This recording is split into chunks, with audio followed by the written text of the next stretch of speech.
this community. So I thought those things made for fertile ground. What are some things that you see that the community could improve on to get to that next level of being a robust community?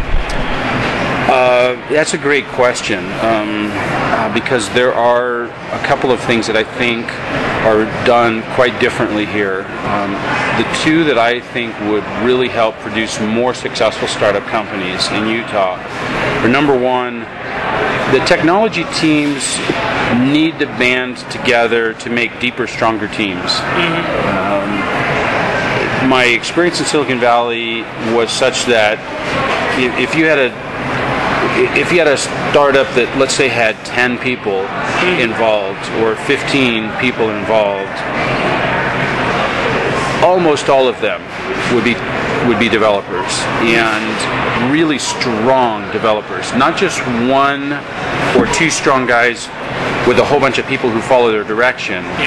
But in a team of 10 people, you might find 5 or 6 who would each be capable of leading a very, very strong team. So deep, really strong technical experience. From what I've seen around Utah so far, most of the startups, well, all of the startups that I've encountered, generally are limited to 1 or 2 strong tech people, and then they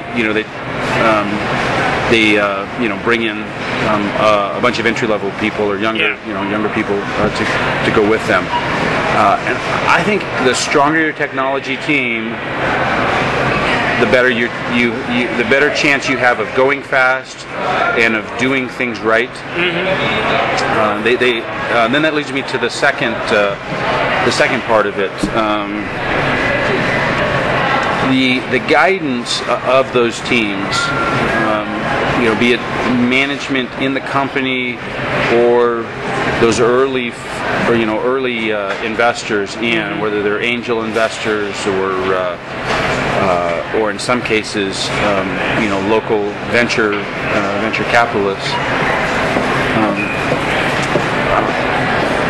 I think there's.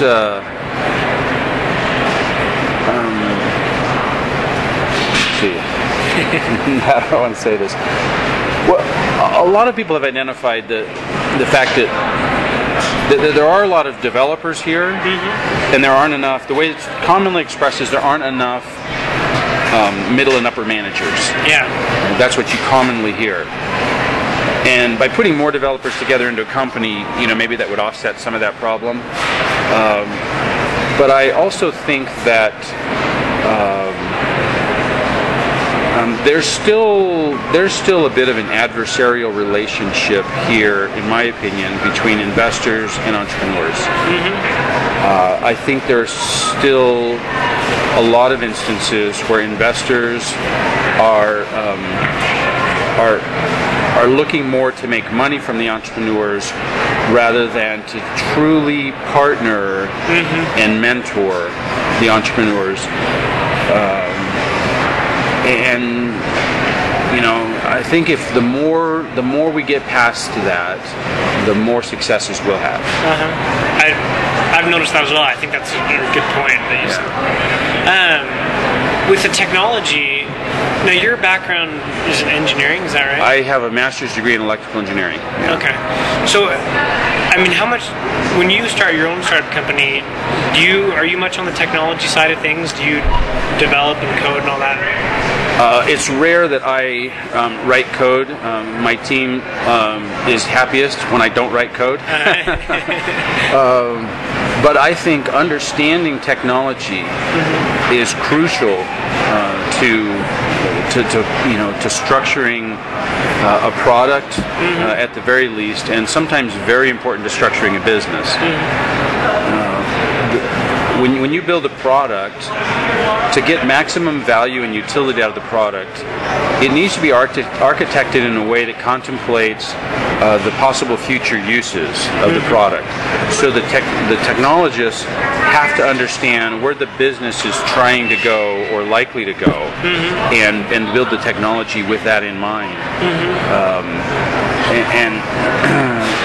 So I think having a technology background is very, very helpful. That being said, the most helpful thing is actually making sure that the people who are building your technology have a genuine and complete, deep understanding of what problem you're trying to solve. And shorten the communication channel as much as possible between the people who are writing the code and building the product and the people who are going to be writing the checks and using the product. Historically, technology companies have tended to have product managers or product visionaries who would go decide through whatever exercise they did, they had what the product needed to be, and then you would come back and tell the engineers, this is what I need you to build.